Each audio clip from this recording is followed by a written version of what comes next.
আসসালামু আলাইকুম ওয়া রাহমাতুল্লাহি ওয়া বারাকাতুহু। ইন্নাল হামদুলিল্লাহ ওয়াসসালাতু ওয়াসসালামু আলা রাসূলিল্লাহ আম্মা বা'দ।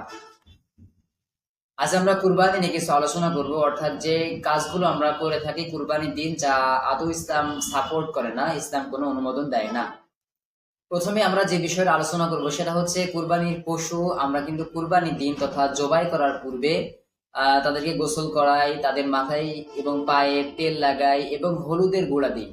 তো ইসলাম কিন্তু অনুমোদন দেয় না যে কুরবানির দিন কুরবানি পশুকে গোসল করাতে হবে, মাথায় তেল দিতে হবে, পায়ে তেল দিতে হবে, এগুলো কিন্তু ইসলাম অনুমোদন দেয়নি।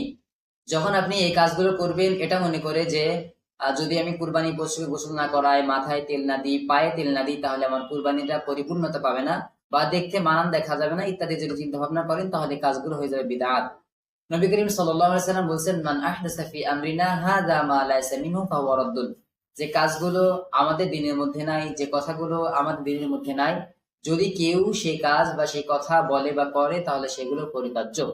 এজন্য সাবধান থাকতে হবে, কুরবানি পশুকে কোনরূপ গোসল করানো, মাথায় তেল দেওয়া, পায়ে তেল দেওয়া ইত্যাদি কাজ করা যাবে না। যদি স্পষ্ট কোনো ময়লা থাকে তাহলে আপনি চাইলে সেই ময়লাটা ধুয়ে দিতে পারেন, কিন্তু তাকে গোসল করিয়ে মাথায় তেল দিয়ে ইত্যাদি কাজ করবেন না, এদিকে সাবধান থাকতে হবে। এরপরে আমরা যে কাজটা করে থাকি সেটা হচ্ছে কুরবানি পশু যখন আমরা জবাই করতে যাই, তখন কিন্তু আমরা অনেক সময় বলে থাকি যে পশুটা আমার বাবার নামে, পশুটা আমার ছেলের নামে, অথবা যারা ভাগে কুরবানি দিয়ে থাকেন তারা বলেন যে আমাদের 7 জনের নামে অথবা 5 জনের নামে কুরবানি পশুটা জবাই করতে হবে। যখন আপনি আল্লাহর নাম ব্যতীত মানুষের নাম নেবেন, তখন কিন্তু আপনার পশুটা জবাই করা হারাম হয়ে যাবে। কেননা আল্লাহ পাক রব্বুল আলামিন বলেছেন, ফাযকুরু ইসমাল্লাহি আলাইহা সাওয়াফ। তোমরা যখন কুরবানি পশু জবাই করবে তখন আল্লাহর নাম উচ্চারণ করবে। আল্লাহ পাক রব্বুল আলামিন বলেছেন, ইন্নামা হাররামা আলাইকুমুল মাইতাতা ওয়াদ-দামা ওয়া লাহমাল খিনজিরি ওয়া মা উহিল্লা লিগায়রিল্লাহি বি। আমি তোমাদের উপরে মৃত পশুর গোশত, রক্ত, শুকরের গোশত এবং যা আল্লাহর নাম ব্যতীত জবাই করা হয় সেগুলোকে হারাম করেছি। এজন্য সাবধান থাকতে হবে, আমরা জবাই করার সময় আল্লাহর নাম তথা বিসমিল্লাহ বলে জবাই করব। যদি কেউ বিসমিল্লাহর সাথে আল্লাহু আকবার যুক্ত করে তাহলে সেটা হবে মুস্তাহাব, সমস্যা হবে না। তবে সাধারণভাবে যদি বিসমিল্লাহ বলে আমরা জবাই করি তাহলে জবাইটা শুদ্ধ হয়ে যাবে ইনশাআল্লাহ। তবে সাবধান থাকতে হবে, আল্লাহর নামের সাথে যেন রাসূলের উপর দরুদ পাঠানো না হয়, অর্থাৎ জবাইয়ের সময় শুধুই বিসমিল্লাহ বলতে হবে। এরপরে জবাই করার সময় আমরা আরেকটা ভুল করে থাকি, সেটা হচ্ছে পশুটা দ্রুত যেন মারা যায়, এজন্য আমরা কিন্তু এখানে একটা খুঁচা দিয়ে পশুটাকে দ্রুত মেরে ফেলার চেষ্টা করি। এই কাজটা করা যাবে না। যখন আপনি খোঁচা দেবেন এখানে, তখন কিন্তু পশুটা স্ট্রোক করার সম্ভাবনা থাকে এবং স্ট্রোক করে সেই পশুটা কিন্তু মারা যায়। এজন্য সাবধানতা অবলম্বন করবেন। কুরবানির পশুর আমরা 4টা রগ কেটে দিব, খাদ্যনালী, শ্বাসনালী এবং 2 পাশে 2টা রগ আছে। এই 4টা রগ যদি আমরা কেটে দিই তাহলে আমাদের কুরবানির পশুটা জবাই করা শুদ্ধ হবে।